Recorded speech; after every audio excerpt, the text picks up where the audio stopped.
ഇന്നൊരു off day ആയതുകൊണ്ട് ഞാൻ നേരെ വെച്ച് പിടിച്ച എൻ്റെ ആൻറ്റിയുടെ അടുത്തോട്ടാണ് കേട്ടോ.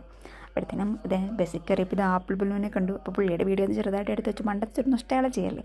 വീട്ടിൽ നിന്ന് ഇറങ്ങിയപ്പോഴത്തേനും ലേറ്റ് ആയതുകൊണ്ട് നാട്ടിലെത്താൻ ലേറ്റ് ആയതാണ്. ഈരാട്ടപ്പേട്ട കണ്ടില്ലേ, ഇരുട്ട് മൂടി കിടക്കുന്നു.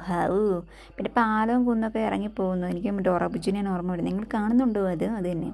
അപ്പോൾ ഞാൻ പാലിറങ്ങിപ്പോയത് നേരെ പള്ളിയിലോട്ടാണ്. ഇത് കണ്ടപ്പോൾ തന്നെ മനസ്സിലായല്ലോ, ഇത് തന്നെ അരുവിത്ര പള്ളിയിലോട്ടാണ് പോകുന്നത്. അന്നെന്ന് വെച്ചിട്ടുണ്ടെങ്കിൽ മൈൻഡ് ഭയങ്കര ഡാർക്ക് അടിച്ച് സെറ്റായിട്ടിരിക്കുമായിരുന്നു. അപ്പോഴത്തേനും ഞാൻ ഓർത്തു എന്താണെന്നും അറിയത്തില്ല സങ്കടം. അപ്പോൾ പോയി കുറച്ച് നേരം പള്ളി ഇരുന്ന് കഴിയുമ്പോഴത്തേനും മൈൻഡ് ഒന്ന് ഫ്രീ ആവും. അതങ്ങനെയാണല്ലോ, നമ്മുടെ മൈൻഡൊക്കെ ഒന്ന് ഫ്രീ ആക്കാൻ പറ്റുന്ന പ്രത്യേക തരം ഒരു കഴിവ് ഈ പള്ളികൾക്ക് അമ്പലങ്ങൾക്കൊക്കെ ഉണ്ട്. അപ്പോഴത്തേനും ഞാൻ നേരെ പള്ളിയിലോട്ട് വെച്ച് പിടിച്ച് അപ്പോഴത്തേനും ഞാൻ പള്ളിയിൽ പോയി കുഞ്ഞിളച്ചിന് കയറി കാര്യങ്ങളൊക്കെ സെറ്റാക്കി നേരെ നേർച്ചയൊക്കെ എടുത്ത് കഴിച്ച് നേരെ മാതാവിനെ ഒന്ന് പോയി കണ്ട് കാര്യങ്ങളൊക്കെ പറഞ്ഞ് നേരെ എണ്ണ ഒഴിക്കാനായിട്ട് പോയി. ഇവിടെ വന്നു കഴിയുമ്പോൾ ഞാൻ എന്തായാലും എണ്ണയൊക്കെ ഒഴിച്ച് തിരിയൊക്കെ കച്ച് പ്രാർത്ഥിച്ചിട്ടേ പോകത്തുള്ളൂ. അപ്പോഴത്തേനും അവനും വന്നു. നേരെ അവനെയും കൂട്ടി നേരെ വീട്ടിലോട്ട് വെച്ച് പിടിച്ച്. പിന്നെ അവൻ്റെ ബർത്ത്ഡേ ആയതുകൊണ്ട് ചെറുതായിട്ട് കേക്കൊക്കെ കട്ട് ചെയ്യുന്ന മുമ്പ് പ്രാർത്ഥിക്കുകയാണ്. അപ്പം അവൻ്റെ വീഡിയോ എടുക്കാൻ വേണ്ടി ഫോൺ അവൻ സെറ്റാക്കി തരികയാണ്. അതാണ് കാണുന്നത്. പിന്നെ നേരെ പാലാ കിച്ചണിൽ പോയി. അത്ര